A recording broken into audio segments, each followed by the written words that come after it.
Hi there, everyone. This is Brady from Inner Strength Check, and this is going to be pretty unorthodox, possibly rambling. Well, it's impossible for it not to be rambling. It's me, and a bit of an unorthodox introduction. If you've followed my YouTube channel for any length of time, you might have noticed that some content has disappeared, and there's a lot behind that. I think there's a fair bit of self-consciousness, self-criticism, unrealistic standards about the content that I am producing here. So I actually thought that I would take the other tack for once, because this project has been ruminating around in my head on an endless cognitive loop.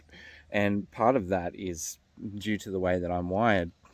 But as opposed to making it this tight, professional, and polished endeavor right from the outset, I figured that this is probably the best time at all, actually, to demonstrate who I am in a genuine way. I mean, I'm out in my element in nature, in an heretofore undisclosed location in northeast Melbourne. We are reducing from 10-kilometer radius to 15, which has allowed for me to get out into nature, something that I've dearly missed and that I enjoy and that is integral to me, not only by the way of something that I've was raised and have grown to enjoy over the years, but a little known kind of facet of how nature can help people, especially with things like stress, anxiety, depression, cognitive dysfunction, is that being in nature, the sensory stimulus actually alights your brain a little bit more on what's called involuntary attention. So it detracts your attention away from your usual stream of voluntary attention, things you're worrying about, ruminating on, which is why nature can be a great place to sit and to think. And today is not organized in any way, shape, or fashion. And that's once again deliberate, because if I'm to be championing or developing a podcast slash project based on genuineness and diversity, neurodiversity, all those sorts of things, I need to meet myself where I'm at, and this needs to be exemplary of where I'm at right now. And I'll be honest, I mean, when people say you're so, you're so transparent about your mental illness or whatever, yeah, that's the illness. you know, Over disclosure, over sharing, some might construe this as, but if you are not comfortable with that, then feel free to peace out now. If you are not comfortable with lengthy diatribes, feel free to skip through um, or bow out now. If you're interested in hearing a long form rant from a neurodivergent person giving probably poor scope to his own project, feel free to stick with me.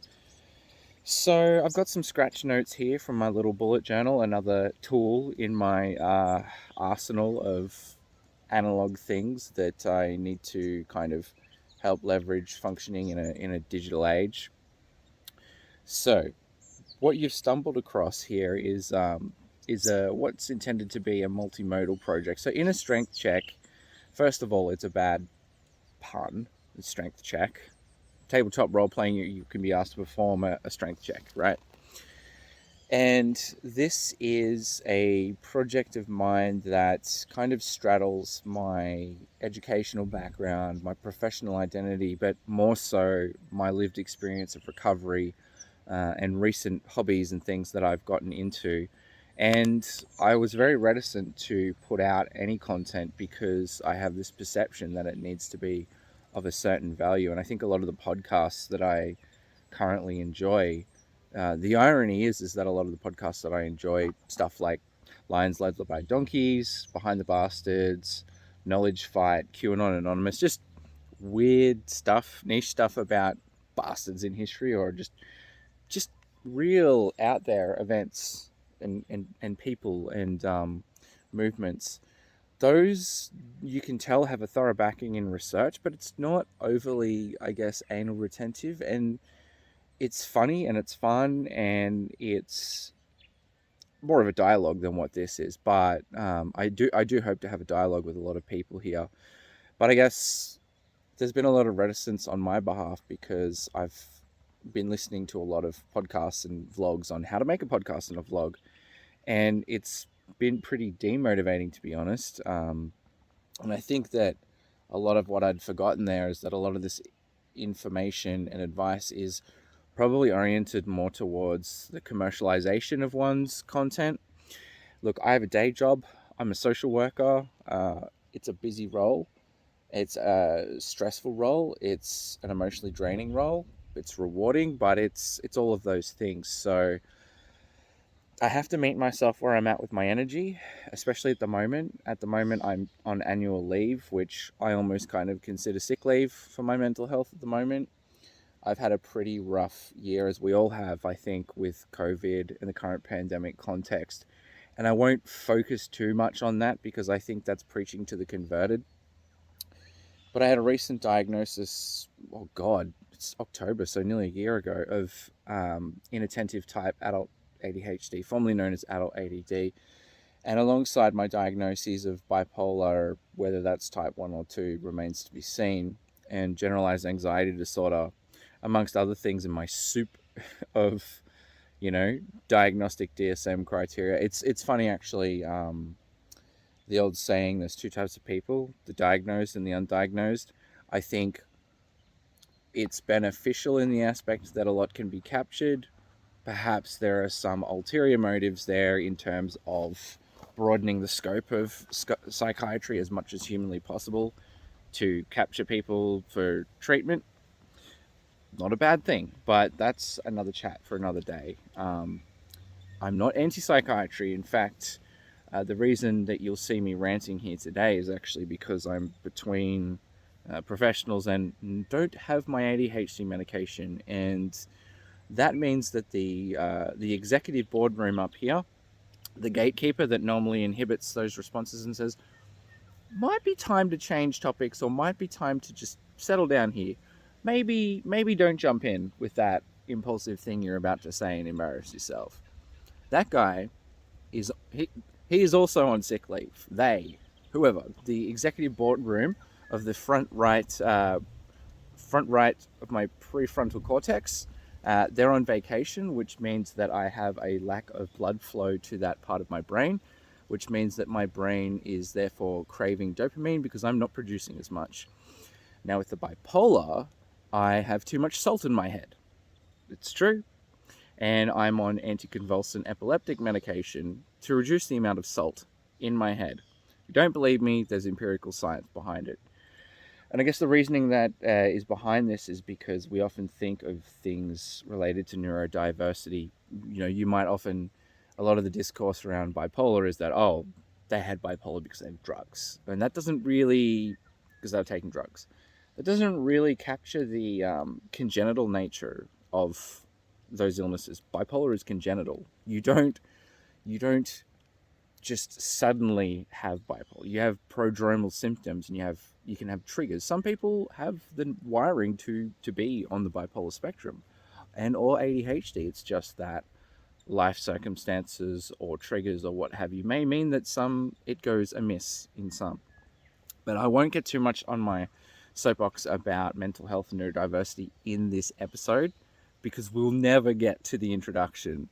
Um, I've talked specifically about mental health here, and I've alluded a little bit to gaming. Now, I have this strong thought and strong belief that, and this isn't just me. This isn't me trying to carve out like a niche in the podcasting or vlogging realm, because Lord knows the quality of this is just going to be, ugh, bro. You just posted cringe. However, I have noticed that there is a burgeoning field of what's known as game therapy. I've also noticed that in 2021, although the discourse on mental health literacy is improving, we have a long way to go. At times, it can feel conditional, so people are more than ready to talk about episodic or typical, I say, mood disordered presentations. But once people come up with challenging behavior, psychosis, personality disordered behavior, socially awkward behavior, I find that the conversation shifts back to a more stigmatized notion. And if you're anything like me, I kind of I've been living with these conditions for a while now, probably since my mid-teens, and they really peaked in my early 20s, and it's been a journey since.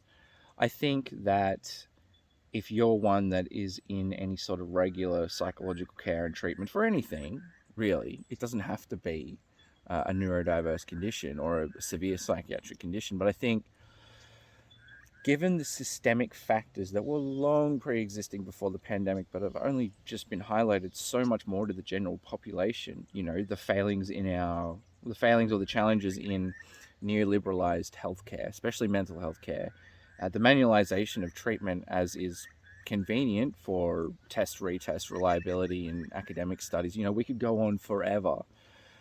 I think there are a lot of people out there pardon me, that's not COVID. Talking too much makes me cough. And I talk too much. So a lot of people will tend to, you'll go to your GP, or in America, your primary healthcare physician.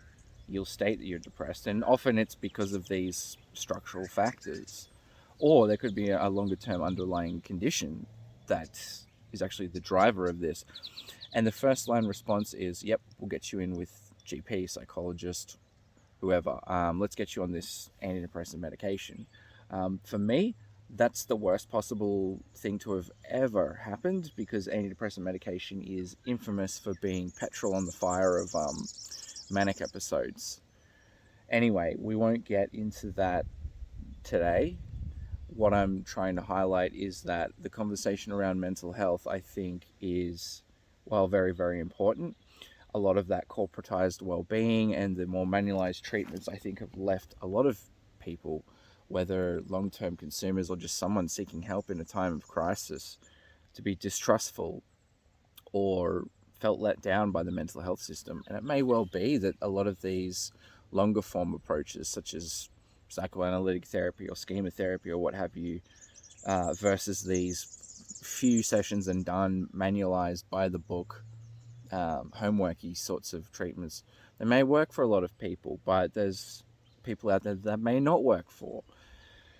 And even in regards to treatment, we're still living with these systemic and structural factors. Inequality is at an all-time high. I can't remember the exact percentage, and I'm sure that I can put the I just got pranked by a telemarketer. What a great way to get into the discussion around capitalism, right? Yeah, well, there's a lot of systemic and structural inequality. We're seeing a lot of casualization of the workforce.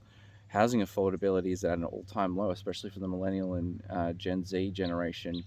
A lot of us are working and studying and doing post-grads and everything, and living with this depression and anxiety and seeking that treatment, but it doesn't resolve the structural factors and the systemic factors. And so a lot of us are being treated as though there's this individualization of our mental health, which is true. But those external factors are less captured, perhaps, as much in therapy or in the discourse. That's improving, actually. But what I find is that as a long-term mental health consumer and someone who, over the last few years, has discovered my kind of neurodiversity where everything makes sense, it's that we as people we've really kind of, in terms of what is therapeutic for us, especially in the current context we find ourselves in, a lot of us will, our escapism is relegated to things like binging Netflix or what have you, which is totally valid and fine. We're all exhausted.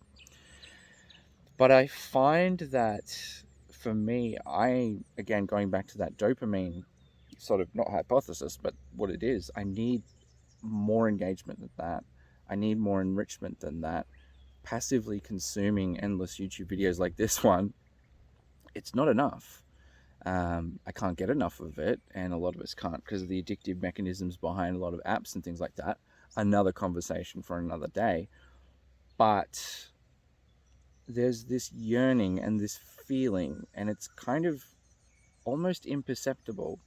And with the advent of things like Stranger Things and such, which it seemed ridiculous, right? I mean, in context, it was the time period of the show. But to see kids playing Dungeons and Dragons, people going, "What the hell's that? Oh, that's lame," or what have you. Well, I think that was a lot of people's cultural introduction to tabletop role playing, and I think especially working from home during the pandemic, but just prior to the pandemic, there's this sense of cognitive and emotional exhaustion of always being busy, always being online, mindlessly scrolling feeds and binging content to relax as an escape. But there's this additional value add that I think a lot of us are seeking in that media, and that things like video games and online board games or online communities, or more importantly, the kind of explosion of interest in analog board games, analog tabletop role playing games, pen and paper, you know, art, craft. There's a lot of people looking to kind of detox or even delete social media, and remarking about the value that going back to more analog hobbies has had. But we find that difficult because we're so mired in this not only addictive but cognitively kind of suppressing or neurologically rewiring behaviors and platforms. And so we've been entrained into this kind of, yeah, I mean, I have a diagnosis of ADHD, but the majority of us have a lot of ADHD like attentional difficulties. And so modern life, it's just exhausting, man.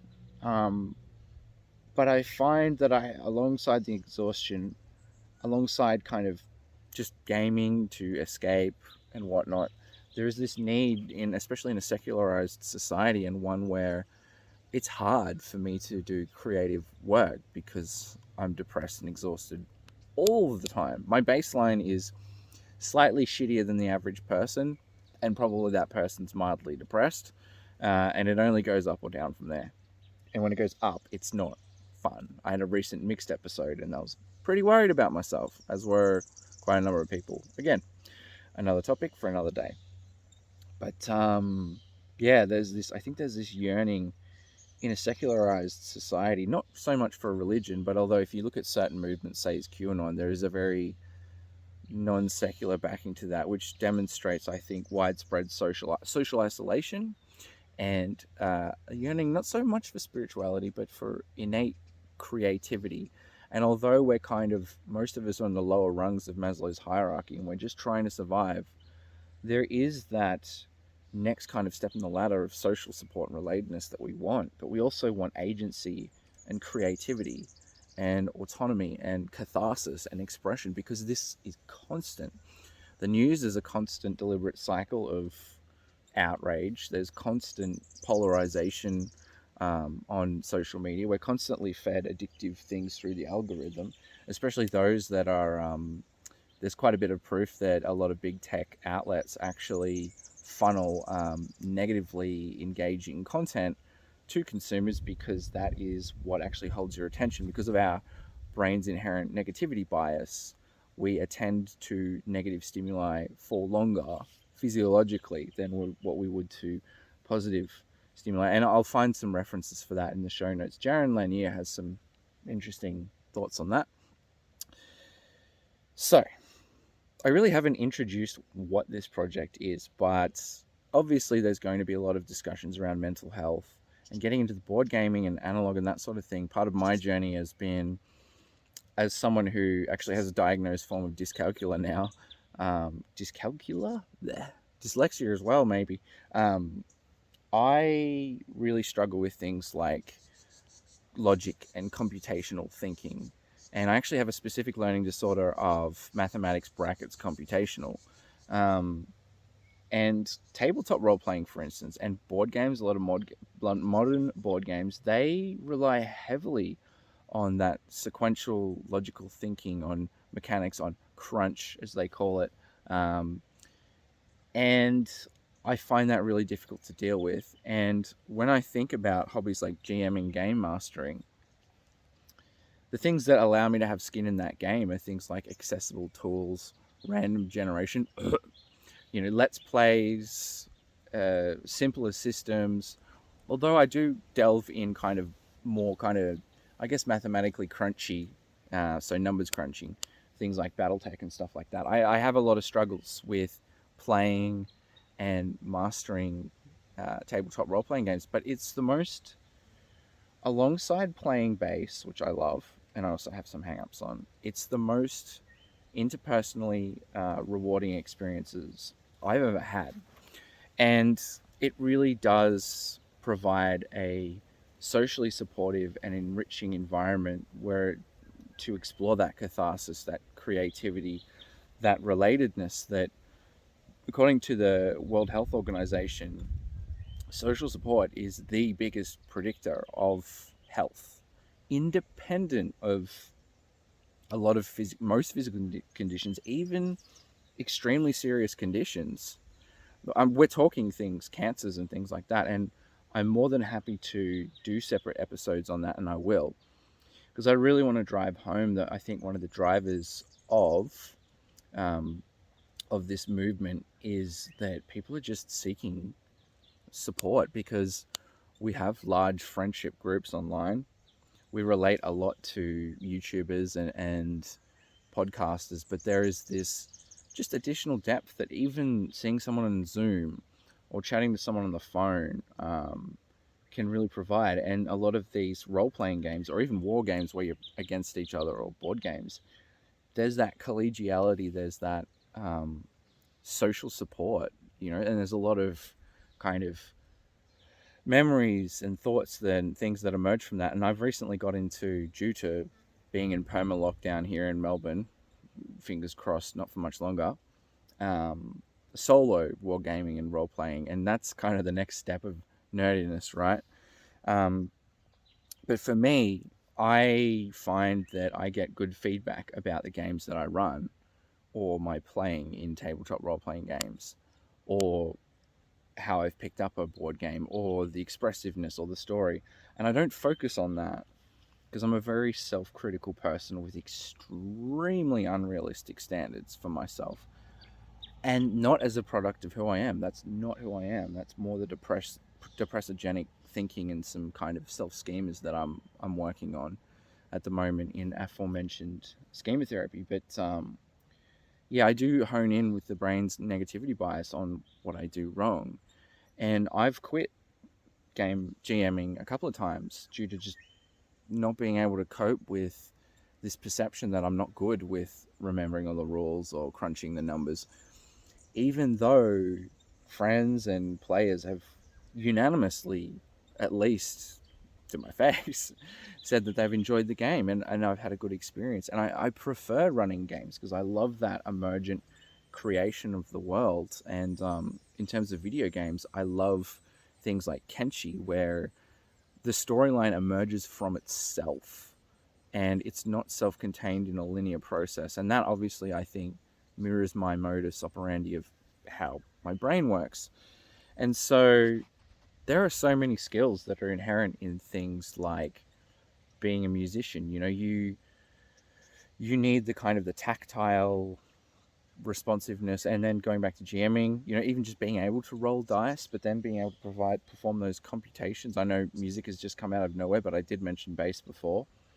But and another analog to that is playing bass. It's a hobby I really enjoy. It's a hobby I've had to do in isolation. I get really hung up on how much I can't learn music theory and how crap I am at it, and I get really afraid of it and I avoid it. And I focus on that, even though I think I've been playing almost 2 hours a day for the last 2 years nonstop. Okay, and I've actually improved a lot with my technicality in my playing, and I think my ear as well, even though I have to play with a pick because of this injury. Take care of your hands, guys. And same with my social work occupation. I get good feedback, I get good outcomes, but that's not what the brain chooses to focus on. And I find great difficulty in that. And yet, for instance, I started GMing in 2017. And although I kind of on off with it and have periods of burnout, mostly myself, I find myself just compelled to get back into it. I enjoy it too much. Same with board games. I'll buy some and then I'll not engage with them, but I'll just have this urges to. And I think that's part of both ADHD and bipolar, where you'll have cyclical periods of getting into new hobbies and not getting into new hobbies. But the point is that, like me doing this ramble today, I really want to kind of not so much showcase, but I want this to be come from a place of genuineness and sincerity, where I have an imperfect start. I have possibly too rambly content. It's not cut down, because in looking at or how to make a great blog or a great podcast, there is the level of kind of refinement and editing at this stage. It's not where I'm at. But again, as mentioned, I've had this obsessive rumination to just, I want to get started. I want to get started. But it's been this roadblock of, it's not, I'm not at a good enough kind of point yet. And it's similar business with me wanting to do music theory and to get back into GMing and try other board games and stuff like that. And all of those are realistic in the context of COVID and my mental health. And you do need to give yourself a break now and then, which I really don't. I have this disciplinarian drill sergeant in my head that's developed over the years, particularly the older I get, and that's something I'm working on. And that's part of the point, is that we have this culture where we've commodified fun, we've commodified enjoyment, we've commodified just talks like this into things where it's about engagement. It's about not so much gamification, but itemizing things into that real culture of productivity. Even in starting this podcast, I've had a constant, I need to produce X amount of Y for Z. Just go at your own pace. But I haven't been able to, because it's so easy to get, we transfer that constant culture of productivity and hustle. And one of the reasons that is such at the forefront of our being at the moment is because we can't keep up with the Joneses, a lot of us, especially young folks. We're trying to juggle full-time study and full-time work. Productivity is a necessity. And so we're leveraging that with caffeine, drinking, or whatever we can get away with, Netflix, binging, escapism, video gaming, which is totally valid. I'm going to be talking a lot about the value of video gaming and even things that people consider passive consumption. But there's this lingering feeling that we not only are kind of more individualized than ever before, we're just all passively consuming things because we're exhausted, and that hobbies like tabletop role playing or becoming a musician are difficult to get into because they involve effort. And I'm here to say that I'm a person that barely functions by the skin of my teeth. And I have a lot of tools and resources that help me, and a wonderful support system. And the older I get, the more I'm having to leverage on that day by day, and actually have to make concessions and decisions about, okay, I can't do X amount of thing. I mean, look at the baggage under my eyes, man. Like,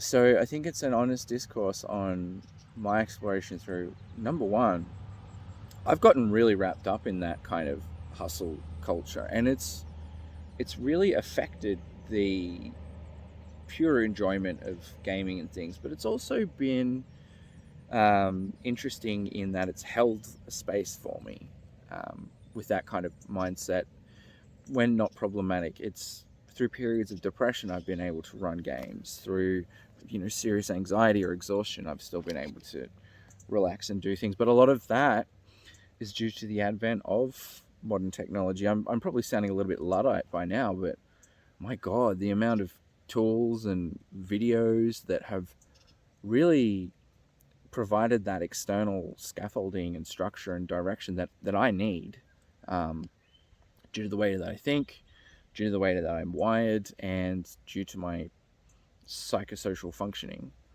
I'm going to be talking a lot about that, and a lot about accessibility.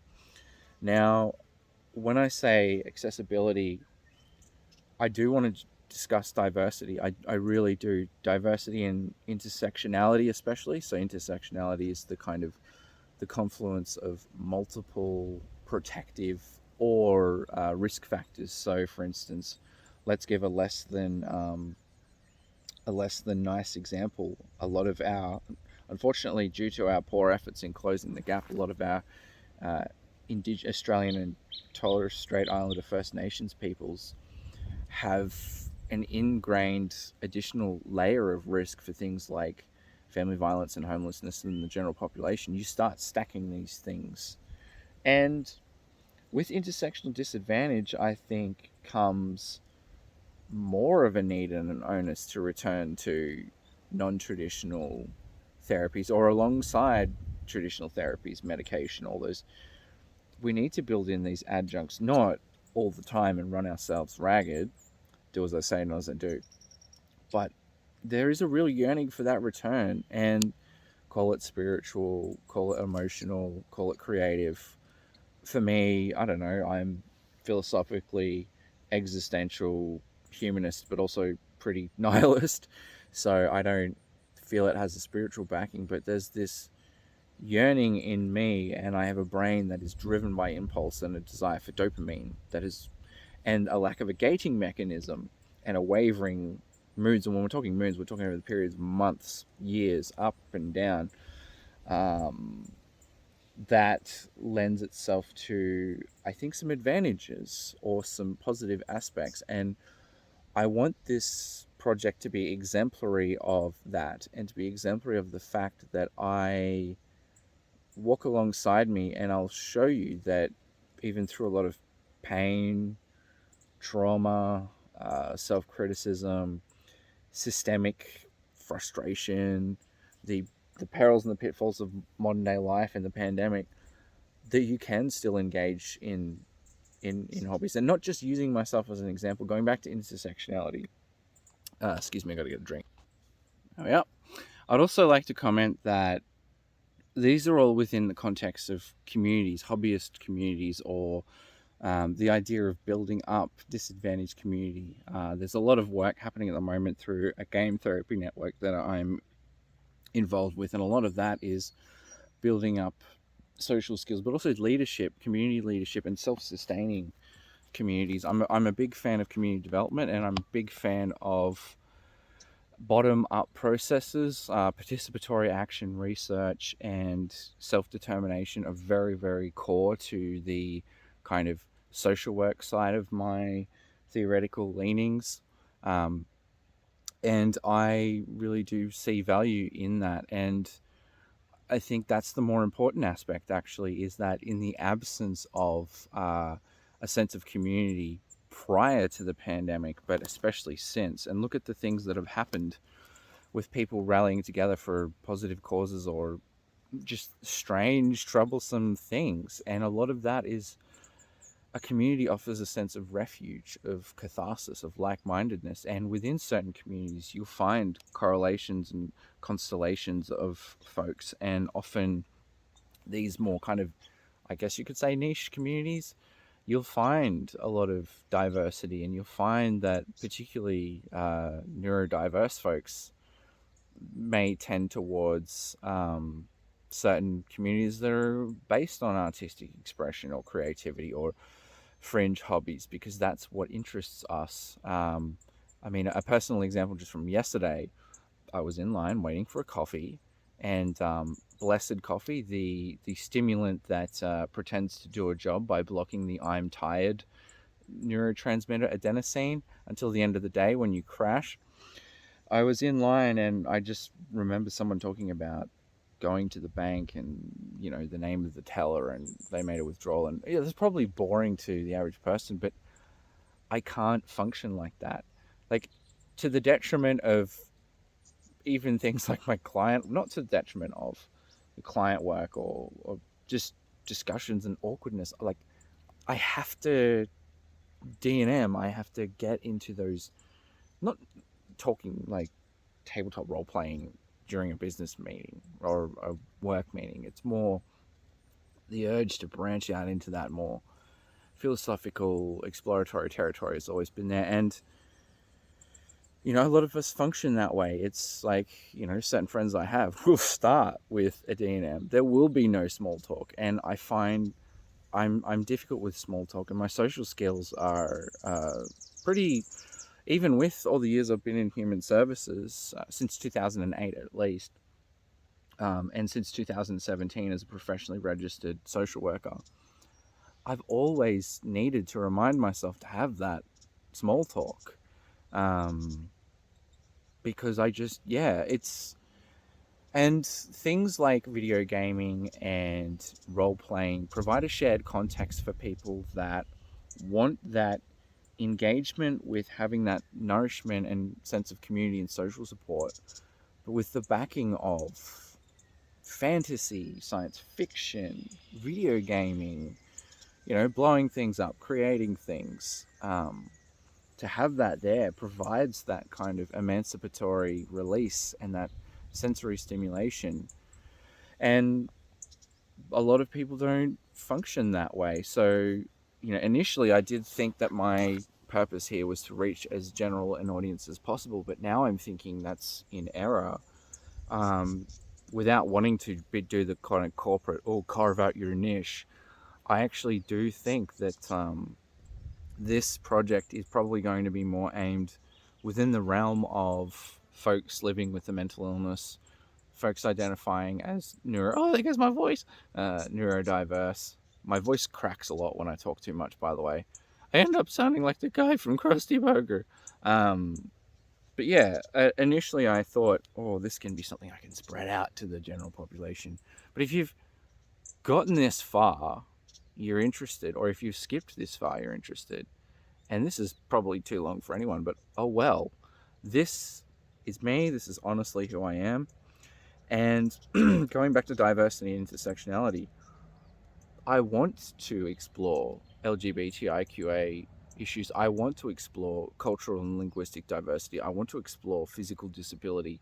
I want to explore First Nations, but I can't conscionably pretend to be the mouthpiece for any of that. So any discussions we're going to have within those realms, I would love to have collaboration with. And if I personally discuss those within these monologues, it's going to be framed within the context of evidence-based research. Um, I'm going to be using a lot of evidence-based research. So there's two prongs here. The more serious kinds of discussions, which I'll be basing in theory, in evidence, in anecdotes, in my opinion, but also because of depression and because of the way the world is, I've become a very serious person. And I think a lot of what we miss these days when we're obsessing about productivity, obsessing with turning everything into a widget, even gaming and such, content creation, we miss the joy, we miss the fun. You know, I have in my mind productivity slash workified this project, and I've lost interest and enjoyment in that again, going back to the mechanics before. But as a person, I'm busy, I'm tired, I'm exhausted, life's hard. So yes, there will be serious podcast style discussions and vlog style discussions, but I also want to have, I deleted a lot of videos that were just sort of, I felt like, it's like a daily log. So I just want to have plain fun too. Streams, let's plays, actual role playing, tabletop role playing by myself, some narrative stuff, some goofy stuff, some music, and releasing myself from the outcome of those and having fun with people and gaming with people, and more non-committal parts of it too, because as much as I want this to be of benefit to other people, and whether it is or not, we'll see, you don't produce things like this and you don't put them out in the world without bearing some degree of scrutiny as to, well, what's your motive? How does it benefit you? Now, obviously, this is cathartic for me. I don't care about likes and engagement. Like and subscribe if you want or not. I actually don't care. It's about catharsis for me, and it's a litmus test for me in that my mental health has kind of, to be honest, deteriorated to the point where I've kind of lost my sense of humor and fun and wonder and curiosity and joy. And I think that's why memes and stuff like that are so popular. That's why gaming's so popular. That's why we want to be a level 4 rogue in some imaginary city, because we want that fun and enjoyment. Life is not all about constant production, and I think that we have sort of commodified everything now, where we have this concern around everything becoming a valuable output or a product. And while I do actually want to impart a lot of strategies around coaching related information and therapeutic things that will just be helpful for personal development, again, do as I say, not as I do. I just want this to be fun, you know? Like, I want serious discussions, but I want fun as well. And so I'll be doing things like Twitch streams, recanting and recalling board games and things like that. I'm currently playing, for instance, a solo tabletop war game called 5 Parsecs from Home. It's a bit like Mass Effect, it's a bit like XCOM. You roll dice to find out what happens with your team afterwards, and then you go and play minis by yourself. And because I don't have any terrain, I'm using like egg cartons and paint pots and stuff, you know. And because my mind needs constant stimulation, I'm theorizing, okay, what's this little minis? What's their story, you know? Um, so we'll be producing more narrative content like that, but I want to make it fun, you know? And creative. So, excuse me a second. I'm just checking to see if I've missed any of my own notes. Yeah, look, I think we've come to a good wrap up point here. But on my website, innerstrengthcheck.com, I've moved over from WordPress to WordPress from Squarespace because for some reason managing that was an unmitigated disaster. But if you'd like a more concise introduction, I will put this in the show notes to direct you to my WordPress post. If you have watched, thank you. I'm deeply appreciative of you coming this far. I'm not going to apologize for the probably rambly and off the cuff nature of, you know, posts and things for a while until I get my bearings. Because another huge part of this project for me, so the benefit is getting some stuff out there about perceptions of the world, having some fun. It's also a litmus test for me. Can I sit with an iterative process and be frustrated and produce things that aren't perfect or maybe not even great for quite some time and refine it and work alongside myself? And the recent deletion of a lot of content for me speaks to no.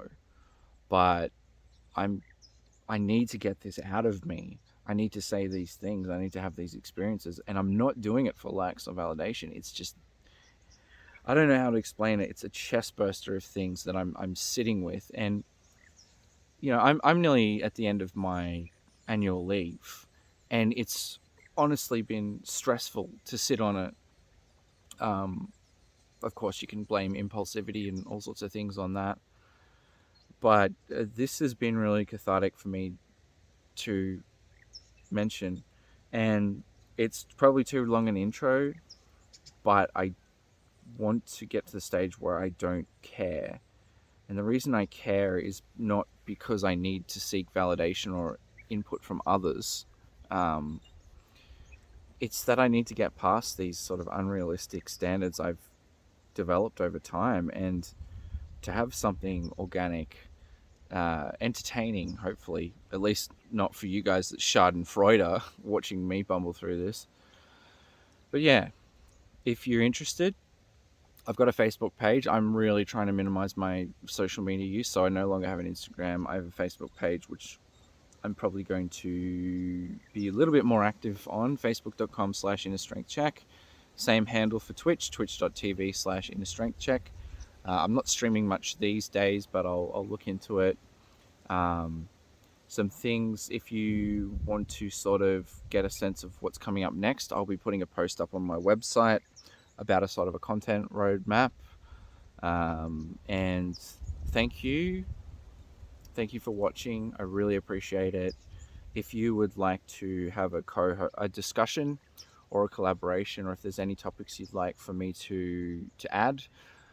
If there's any games you want to play together and don't mind being streamed with your consent, let's go for it, hey? If you wanted to play some role playing or board games, I'm all up for it. Tabletop Simulator is mwah. Um, Comments, criticisms, whatever. I'm all ears. So once again, thank you. Have a fantastic day. Great mental health for you today, I hope. And I'm going to go for a nice walk down by the lake and put my money where my mouth is and just chill, enjoy, chuck some metal on. Then I'm going to go home and binge some games. Catch ya.